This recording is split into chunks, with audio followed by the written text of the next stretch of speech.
I'm Katrina, and this is Sew and Tare, and today we are making gravy. So last year I made a turkey in my New Wave. If I have some footage, I'll put it in here. If not, I won't. I don't remember if I have it or not. I have linked up in the top the video I did last year for making turkey bone broth and gravy makings, and so you guys can watch that to see how that process is done. This video is just showing you how to use that, how to prepare it after you've canned it. So this was last year, almost exactly last year, that I canned this, the makings for gravy, and I've used it since, but I haven't made a video since then. So I hope you enjoy it, and it's funny because I'm wearing the same vest in the first video. Anyway, enjoy that video, enjoy this video, and yeah, back to the video. But I made a turkey in my New Wave, which is like an Instapot, but big enough to fit a small turkey. So 6 minutes per pound, just like you would for chicken, in a pressure cooker. And you start with a little bit of water in the bottom. Once all that goes to the bottom, and your turkey's done, all that yumminess at the bottom, I took out and canned separate. Look at that. Look how lovely. It looks like honey. Look at that. And I canned this at the same time when I did the bone broth, so I put it in the fridge and canned it with, after I made bone broth from the same turkey. But it was great. It was the drippings, and you know, plus that little bit of water you need in the New Wave to make it happen, to make it pressure cook with the steam. So you can do that with this. You can do that with the drippings from your turkey at the bottom, and you can do that with any other way that you make a turkey and you come out with something that you make gravy out of. So I did not can gravy. You do not can gravy because gravy has flour in it or another thickener, and that you're not supposed to can. You do need a pressure canner to can it, but after all you do, I'm going to show you how to use it. So you can see it's a little thicker than water. Maybe you can see that, maybe you can't. But you can do this with, this is turkey gravy, and when you can meats, you're going to have some leftover. So this was some cold pack beef, and so that has, I know it looks a little weird on the you know, it sticks to glass, but that right there is all liquid from the beef, and you can do gravy out of that and have beef gravy as well. Today we're going to make the turkey gravy. I'll use this later. So for this, you just need however you make your gravy normally, that's what you need. You need your drippings. You need, for me, I use flour, pepper, and some salt. Now if you salt your turkey, you want to taste this before you add the salt. You can add everything else and then taste it before you add the salt, because I know people might get too salty. So here we go. First, I'm going to open this with this nice handy opener. There's a link in the description below. Alright, so all I do for this, put it under the over the gasket, under the lid. There you go.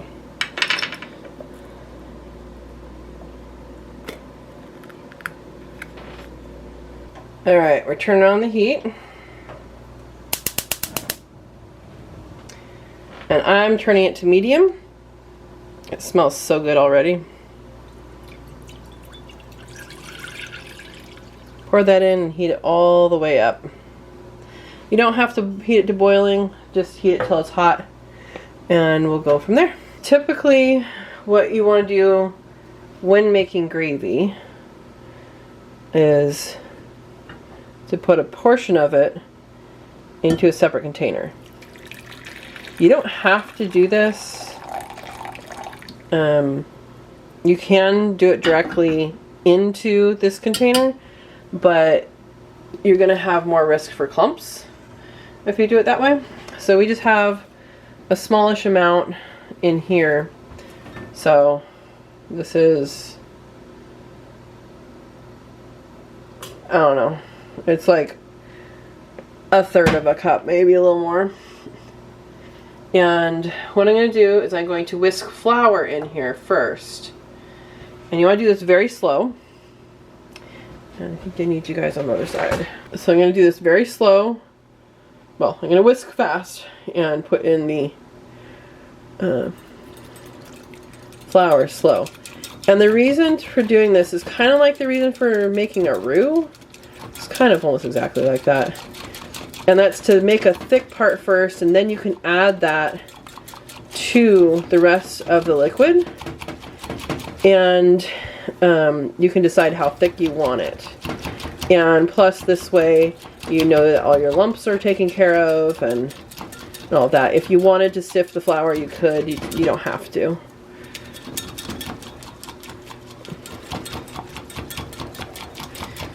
And it's going to take a little bit for it to thicken up. So you can do this to your whatever your desired thickness is. That's why I'm not measuring it. You can use other thickeners too. I've seen people do arrowroot, but I don't know really how much to put in for that. But you can use other thickeners. You could use an immersion in a blender, I suppose, if you wanted to, but I don't need to, I don't think. So you can see it's all mixed in.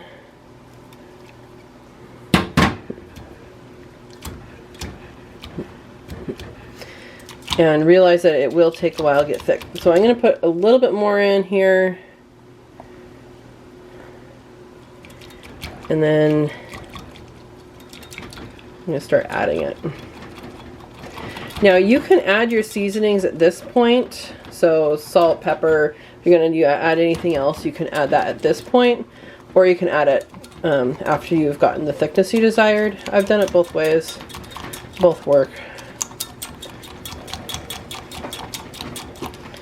Alright, so we have a pretty good mixture there.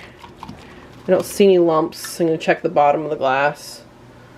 Yeah, I don't see any lumps in there. So I am just going to put this into this pot now. And put that in this pot now. And I want to do it pretty slowly. Kind of as you go. Again, you could just do the flour directly into this, but you don't have to. I do still have the heat on. It's on medium.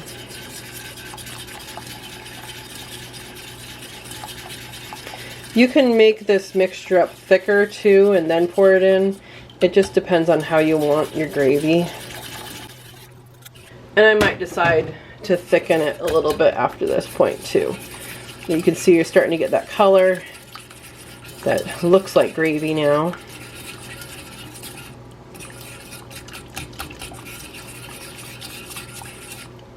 And I think I am going to add more flour. I never remember how much it takes, but thick gravy is good. So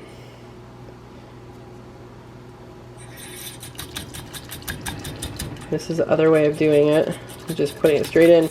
The only thing is with this is that you have to make sure you get all the clumps if there's any clumps, because no one likes biting into flour in gravy, lumpy gravy.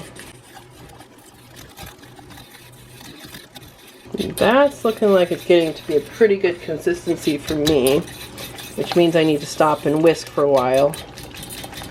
Let's see how it turns out. Time to add my pepper.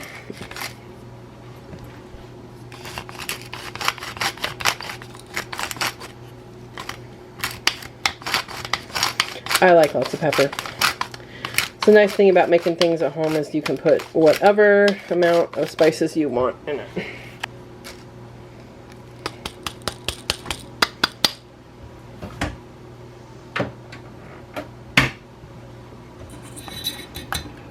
Alright, let's give it a taste. I have not added any salt yet. I'm going to turn the heat off. Have not added any salt yet. You can see that's fairly thick. It's not like super thick, but it's thick enough. Let me taste and see if it needs salt. Because again, I don't remember here we go, what I did with the turkey, if it had salt or not. I think it needs just a little bit. All right, I'm gonna try again. It's perfect. Very good. So guys, that's how you do it. That's how you make gravy from a can. Super easy, very few ingredients. You can do more if you want. But I hope you've enjoyed this and learned how to save things from your turkey or your beef or your whatever you're cooking. You have good drippings and good yummy juiciness left over. You can that up as just that yummy concentratedness, and you can turn it into gravy any time of year and have, you know, mashed potatoes and gravy any time of year. So happy Thanksgiving, guys. I hope you guys appreciate this video on Thanksgiving, so you can maybe set aside some of that gravy juice before you put in the flour, and can that if you know you're going to have a lot extra, and save it for later. And it's awesome. Have a great Thanksgiving. Thank you for watching, and please share this, like and share it with somebody who likes to have gravy. Have a good day.